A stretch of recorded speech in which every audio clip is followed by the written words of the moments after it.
¿Qué entidad existe para proteger mis derechos? ¿Alguien puede checar que no haya corrupción en el Estado? ¿O que la gente tenga juicios limpios? ¿O que nadie contamine el medio ambiente? ¿Existe un defensor para todo esto? ¿Y quién lo nombra para que sea independiente? Hoy en Acceso Público, la Defensoría del Pueblo.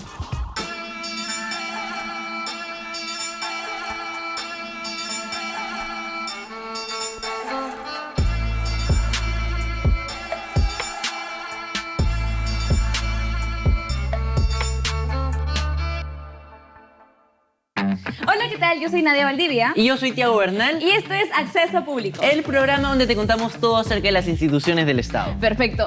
Tiago, hoy nos toca hablar del defensor del pueblo, pero ¿a qué te suena la palabra defensor? O sea, ¿de quién o de qué nos defiende? No sé, hay un montón de cosas de las que se nos puede defender. O sea, sí, pero ¿cómo se creó? ¿Cuál es su función? ¿Quién lo nombra? La verdad que ni idea. Bueno, pero hay alguien que sí tiene idea. ¿La experta? Exacto. Exactamente, porque nos vamos con Claudia Lobón. Ella es investigadora de la IDPUC y nos va a explicar qué es lo que hace un defensor del pueblo. Vamos con Facilito Nomás.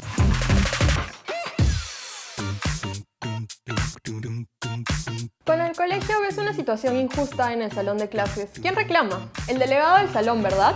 E incluso si no existe con ese nombre en específico, siempre hay un estudiante que reclama por el derecho de los demás. Ese es el rol del defensor del pueblo a favor de los peruanos. En el siglo XIX, en Suecia, donde se celebran los premios Nobel, surgió por primera vez la figura del ombudsman. ¿Qué hacía el ombudsman? Se encargaba de supervisar a la administración pública y su correcto funcionamiento. Con el paso de los años, ha ido evolucionando hasta adquirir todas las funciones de lo que hoy conocemos como Defensoría del Pueblo. Poco a poco esta figura se fue expandiendo en otros países, primero en Europa y luego en América Latina. No es un secreto que en nuestro continente se han cometido graves violaciones de derechos humanos, y por eso es sumamente importante que la Defensoría del Pueblo, además de supervisar el cumplimiento de la administración pública, se encargue de la defensa de los derechos de todos y todas. La primera, la defensa de los derechos fundamentales de las personas y la comunidad. Como cuando el delegado vela porque no se cometan situaciones injustas o que el profesor no castigue de forma inadecuada a un estudiante. La segunda, la supervisión de deberes de la administración pública. Por ejemplo, cuando el delegado fiscaliza que el profesor llegue a tiempo o que venga con sus clases preparadas. Y la tercera, supervisión de la prestación de servicios públicos. En otras palabras, que estos sean ejecutados de forma adecuada. Volviendo a nuestro ejemplo, esto se traduce en la labor del delegado de cuidar porque hayan pizarras, patios y todo lo que un colegio necesite para funcionar de forma correcta.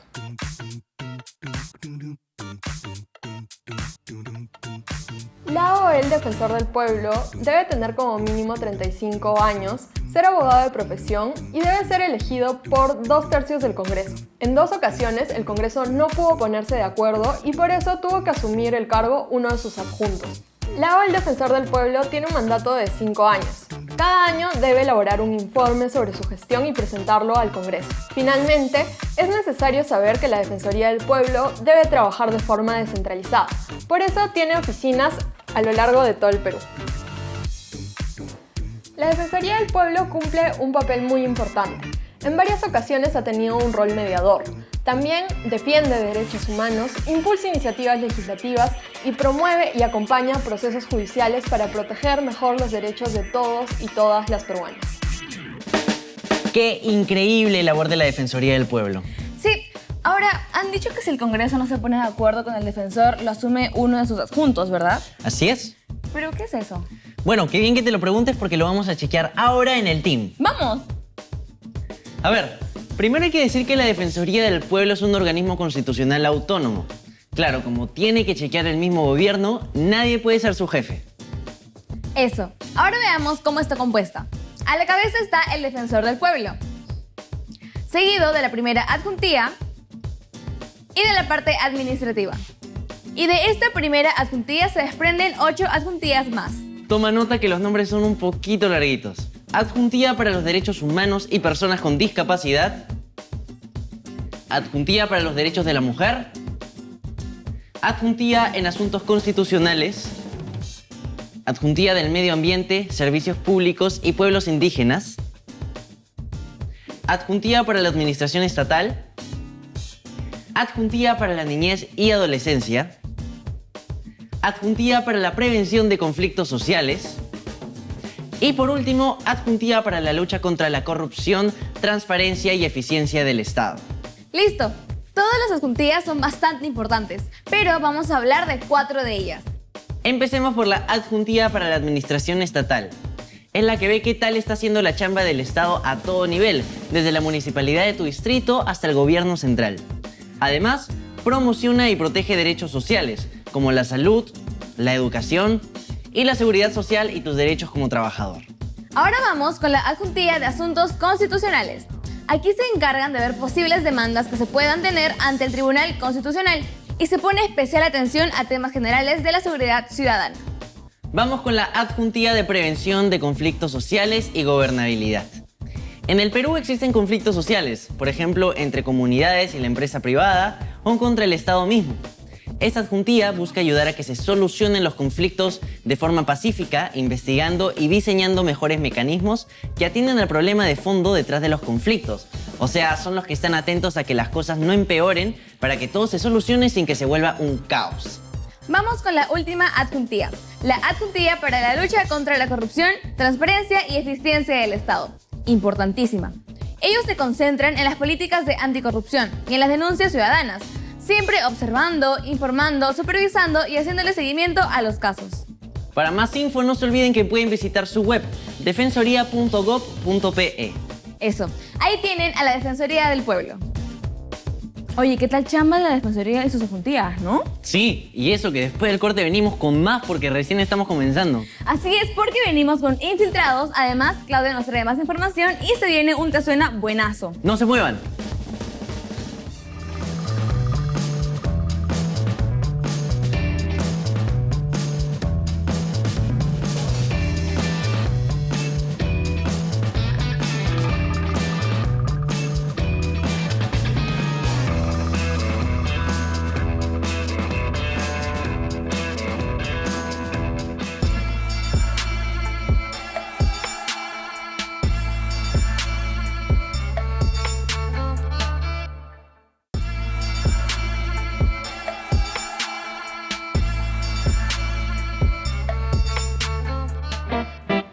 Y estamos de vuelta en Acceso Público y ahorita el señor Thiago nos va a hacer un pequeño resumen del bloque anterior.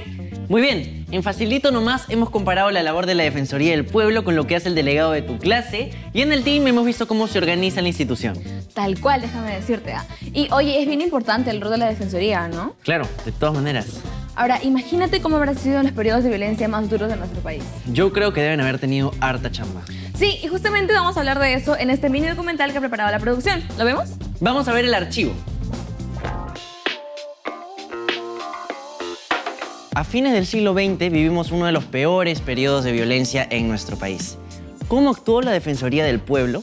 El periodo de violencia que se vivió entre 1980 y el 2000 siempre ha estado en la mira de la Defensoría del Pueblo. En 1996, el primer defensor, Jorge Santisteban, lideró la iniciativa del sacerdote Hubert Lanciers, quien pudo descubrir a cientos de personas que habían sido condenadas por terrorismo sin evidencia de serlo. Y al final de 6 años de trabajo, habían logrado liberar a un total de 1000 personas inocentes. Entre 2001 y 2003, la Defensoría del Pueblo trabajó con la CBR, la Comisión de la Verdad y Reconciliación, entidad que estudió este periodo de violencia. Así, la Defensoría emitió un informe apoyado en la Corte Interamericana de Derechos Humanos para poder procesar a agentes del Estado que también habían cometido violaciones a los derechos humanos durante los años de violencia y colaboró con el primer registro de personas desaparecidas durante este periodo. Hoy en día, la Defensoría supervisa que las recomendaciones del informe final de la CBR se sigan. Por ello, tiene en sus manos la documentación que elaboró la comisión y mantiene la exposición fotográfica que todos deberíamos intentar de ver cuando sea posible, Yuyanapac para recordar, que se ubica en el Ministerio de Cultura. Para más contenido como este, sigan viendo Acceso Público. Thiago, ¿has visto Yuyanapac? Nunca he visto Yuyanapac, me encantaría ir, así que vamos cuando podamos. Sí, a mí también me gustaría. Tenemos que ir de todas formas. Sí, pero antes tenemos otra cosa que hacer los dos. ¿La videollamada? Vamos con la experta porque se me han quedado varias dudas acerca de este temita. ¡Vamos! Hola, gracias por estar con nosotros ahora. Muchas gracias. Hola, soy Claudia Lobón y soy abogada especialista en derechos humanos. Perfecto, arranco yo entonces. ¿Cómo hace la Defensoría para cumplir con todas las funciones que tienen? Bueno, el defensor del pueblo no está solo, tiene todo un equipo detrás, conformado por adjuntos, comisionados y otro personal. Además, tiene oficinas a lo largo de todo el país y adjuntías que trabajan en temas específicos. Por ejemplo, en la protección de los derechos de personas en situación de vulnerabilidad. Ese término lo he escuchado bastante, pero ¿qué son o a quiénes se les considera grupos vulnerables? Los grupos en situación de vulnerabilidad son colectivos o personas que han sido históricamente discriminados o excluidos. Por ejemplo, las mujeres, las personas con VIH-Sida, las personas migrantes, las personas LGTBI, las personas afrodescendientes, las personas adultas mayores, entre otros colectivos. Ok, y hablando justo de estos temas, ¿hay algún caso que la Defensoría haya abordado? ¿Que haya sido así súper grande, que haya salido en las noticias o algo así? Sí, el año pasado el Tribunal Constitucional discutió el caso Ugarteche, en el cual se buscaba reconocer un matrimonio entre personas del mismo sexo celebrado en otro país. En una instancia anterior al Tribunal Constitucional, la Defensoría presentó un amicus curiae, es decir, un informe diciéndole al juez por qué debería amparar la demanda de Óscar Ugarteche y de su esposo y por qué se debería reconocer el matrimonio igualitario celebrado en otro país, en el Perú. Además de eso, también el año pasado presentó una demanda de amparo a favor de Ana Estrada, una periodista que tiene una enfermedad degenerativa grave que buscaba que se reconozca su derecho a la muerte digna, es decir, a poder decidir las condiciones y cuándo morir para poder hacerlo en condiciones de dignidad. Muy bien. Y cuando revisamos cómo se organizaba la institución, vimos que había un montón de instancias en conflictos sociales. ¿Cómo participaba la Defensoría en eso? Como sabes, la Defensoría del Pueblo tiene dentro de sus funciones hacer informes en los que da recomendaciones a distintas instituciones del Estado para proteger mejor los derechos humanos. Por ejemplo, hace poco sacó un informe sobre la situación de las personas venezolanas en el Perú antes y después de la pandemia.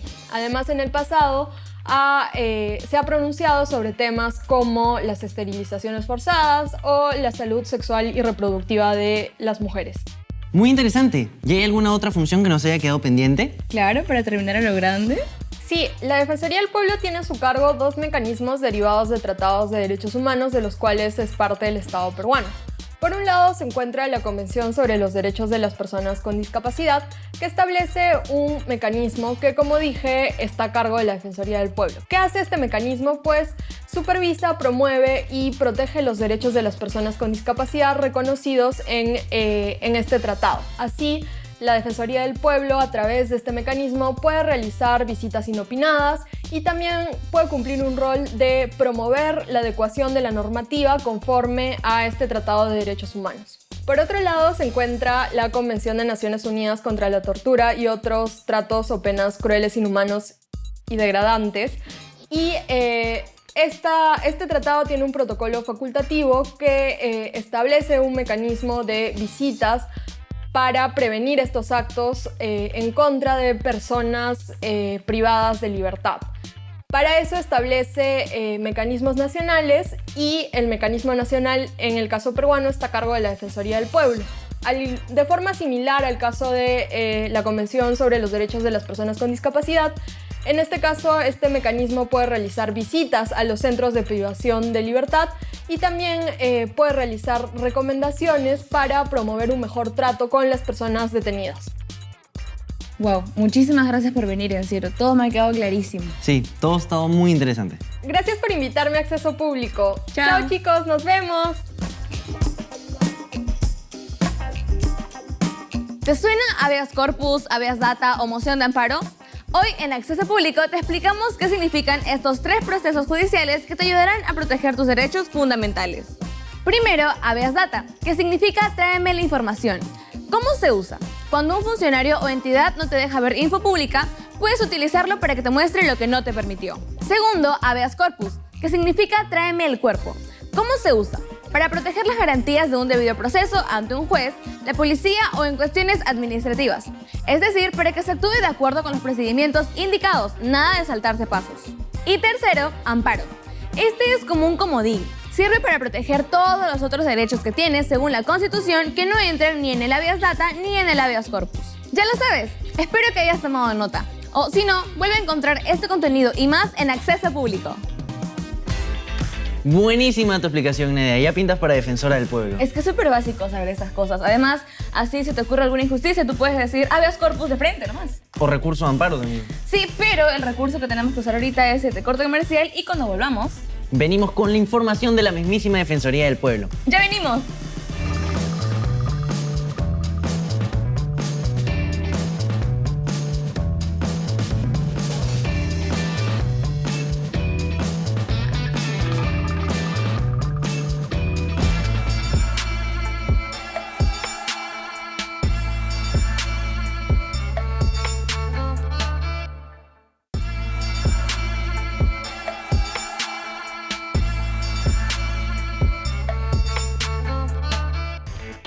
Muy bien, estamos de vuelta y ahorita Nadia nos va a hacer un pequeño resumen del bloque anterior. Sí, primero en el archivo vimos el rol que tuvo la Defensoría durante el periodo de violencia, luego tuvimos la entrevista y por último en el Te Suena vimos qué cosa era habeas data, habeas corpus y moción de amparo. Y ahora nos vamos con una notaza de Geraldine. Sí, porque nuestra notera se fue a la mismísima Defensoría, así que veamos qué nos trajo. Vamos con infiltrados.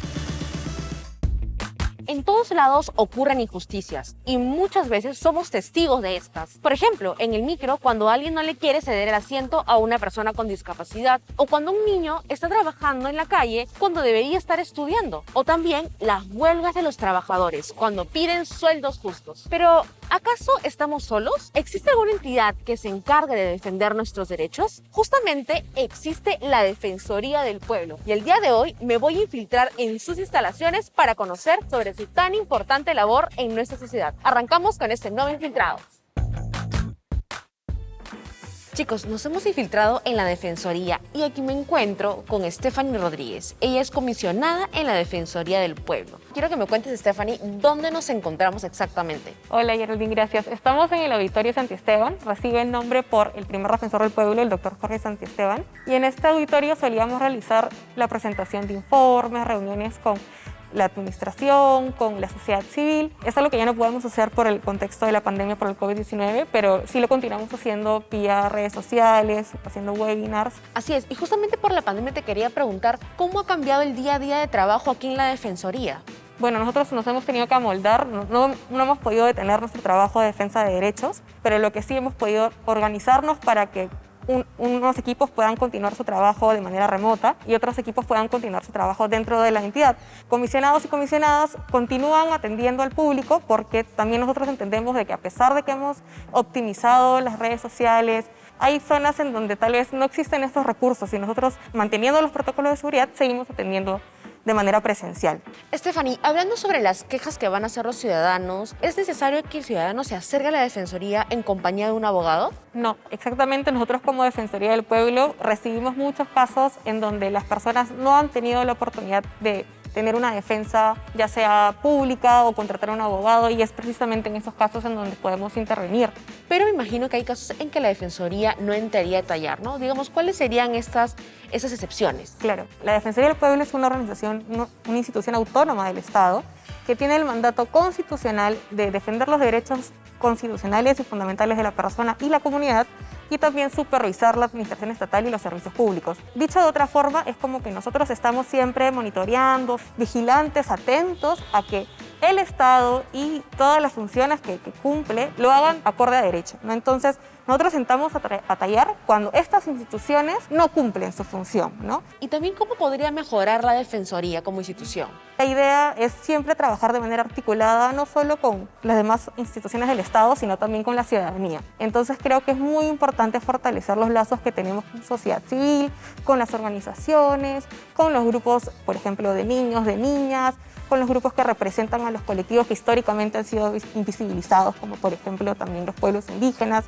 la población afrodescendiente, el LGBTIQ. Definitivamente la labor de la Defensoría es una chambaza, ¿no? Defender a todos los peruanos, a todos los que estamos en ese territorio. Quiero agradecerte, Stephanie, por esta entrevista que nos has concedido, y también ahora los chicos ya saben realmente cómo es la chamba de la Defensoría, que es lo más importante.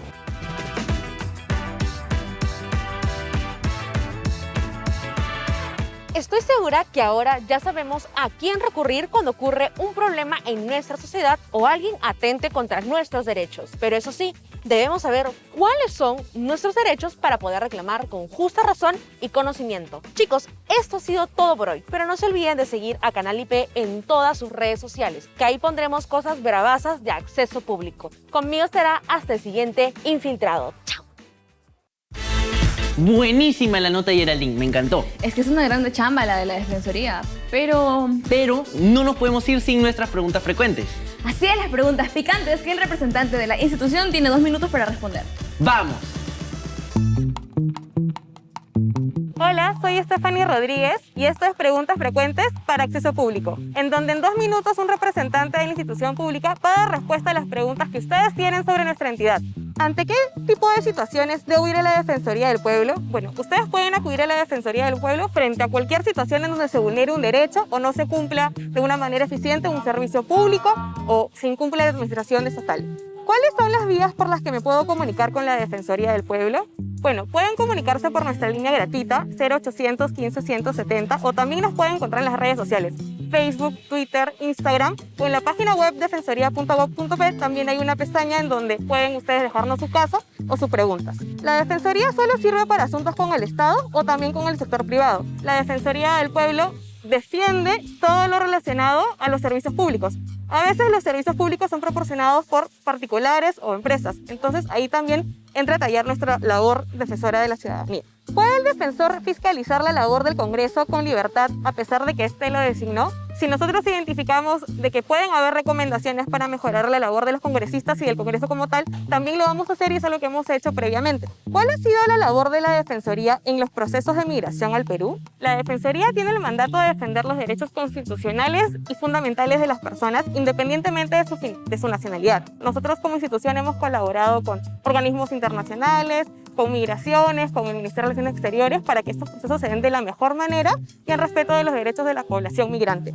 ¿Cuál ha sido la labor de la Defensoría del Pueblo en temas de unión civil y matrimonio igualitario? Nuevamente nosotros en nuestra labor de defensa de derechos hemos emitido informes, hemos realizado supervisiones, hemos emitido oficios a otras entidades como también el Congreso y el Ministerio de Justicia para que se puedan garantizar los derechos de la población LGBTIQ+.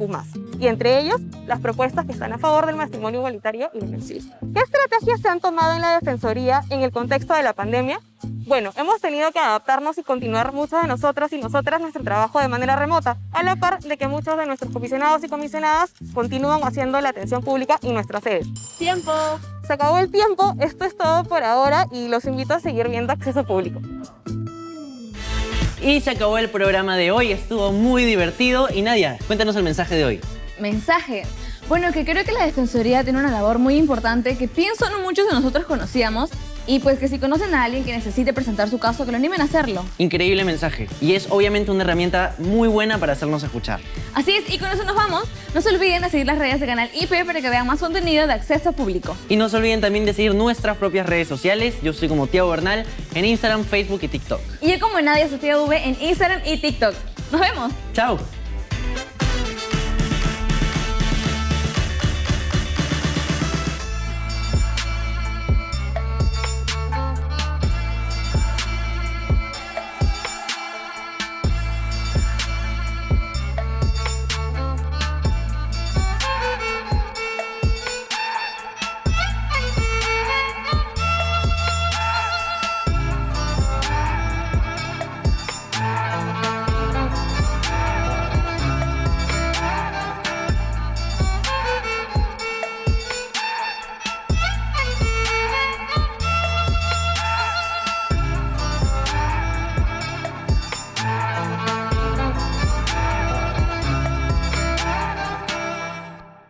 ¿Sabías todo esto?